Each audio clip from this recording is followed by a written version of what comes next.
इंदौर के राजा रघुवंशी मर्डर की गुत्थी अब तक नहीं सुलझी है। मर्डर क्यों हुआ ये साफ नहीं हो पाया है।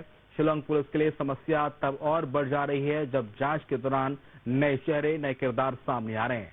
8वें आरोपी लोकेंद्र तोमर को भी ट्रांजिट रिमांड पर शिलांग ले जाया जा रहा है। एक रिपोर्ट आपको दिखाते हैं।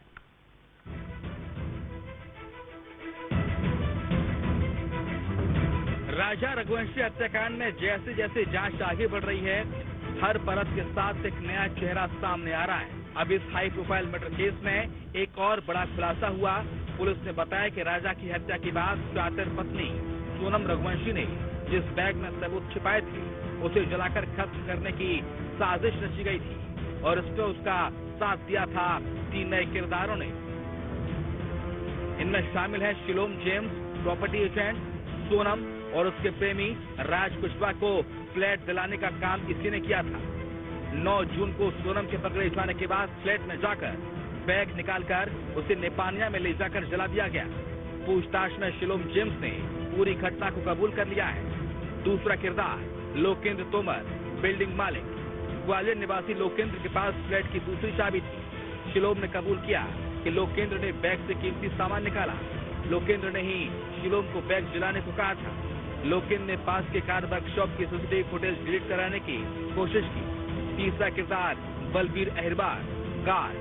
अशोक नगर का रहने वाला बलबीर उसी बिल्डिंग में गार्ड था जहां सोनम छिपी थी। सीसीटीवी फुटेज में शिलोम के साथ बैग ले जाते हुए दिखा। इस पूरे केस में गार्ड की भूमिका संदिग्ध पाई गई है। पूछताछ में उसे कुछ अहम जानकारियां दी हैं। राजा रघुवंशी मर्डर केस में शामिल होने के आरोपों में प्रॉपर्टी एजेंट शिलोम जेम्स और गार्ड बलबीर को पहले ही गिरफ्तार किया जा चुका है। जेम्स के बयान के बाद ही बीते सोमवार को लोकेंद्र तोमर को ग्वालियर से गिरफ्तार किया गया था। अब बुधवार को ग्वालियर कोर्ट में पेशी के बाद उसे शिलांग पुलिस को सौंपा गया। शिलांग पुलिस को ग्वालियर कोर्ट ने लोकेंद्र की 3 दिन की ट्रांजिट रिमांड दी है। आरोपी है लोकेंद्र तोमर, तो ये अरेस्ट हुआ था और शिलांग पुलिस ने इसको अरेस्ट किया था मोहना थाने पे आके, और इसको आज ट्रांजिट रिमांड के लिए यहाँ न्यायालय में अर्पिता तिवारी त्रिपाठी मैडम है एमएफसी, उनके न्यायालय में पेश किया गया। तो उसका 3 दिन का ट्रांजिट रिमांड मिल गया है। तो उनका ये है कि ये उस फ्लैट का ओनर है जिस फ्लैट में आरोपिया घटना के बाद और उसका प्रेमी आके रहे हैं वहाँ इंदौर में, इसी के फ्लैट में, और उनका सामान भी था। वो सामान भी कुछ डिस्टर्ब हुआ है। उसमें इन्वेस्टिगेशन के हिसाब से जो चीजें आई है उसके हिसाब से ये आरोपी बने हैं उसमें, तो अभी ले गए हैं। अब तक की पुलिस जांच में सामने आया है कि राजेंद्र की हत्या के बाद सोनम अपने साथ एक बैग लेकर इंदौर आई थी। वो देवास नाका के हीराबाग स्थित फ्लैट में 14 दिन तक छिपी रही, जो लोकेंद्र तोमर का था। इस बैग में बताया जा रहा है कि पिस्टल, 5 लाख रुपए नकद, SIM card, chain, hair clip और अन्य इलेक्ट्रॉनिक डिवाइस थी। सोनम के पकड़े जाने के अगले दिन 9 जून को शिलोम जेम्स ने फ्लैट से ये बैग निकाला और इंदौर के नेपानिया इलाके में जाकर जलाकर नष्ट कर दिया। पुलिस ने उस जगह जाकर जांच की जिसमें मोबाइल का जला हिस्सा, सिम कार्ड, हेयर क्लिप और चेन के अवशेष मिले।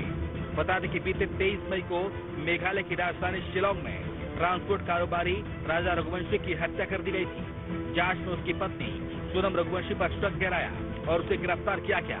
लेकिन राजा की हत्या किस वजह से हुई ये अब तक साफ नहीं हो पाया है। शिलोंग पुलिस राजा की हत्या की गुत्थी को सुलझाने में जुटी है, लेकिन इस केस में हर दिन नए किरदार और राजदार सामने आ रहे हैं। लोकेंद्र के लिए यही सबसे बड़ी मुसीबत बन गई कि आखिर फ्लैट पे रुकने की सूचना समय रहते पुलिस को दे दी जाती तो शायद ये इस मुसीबत से बच जाता।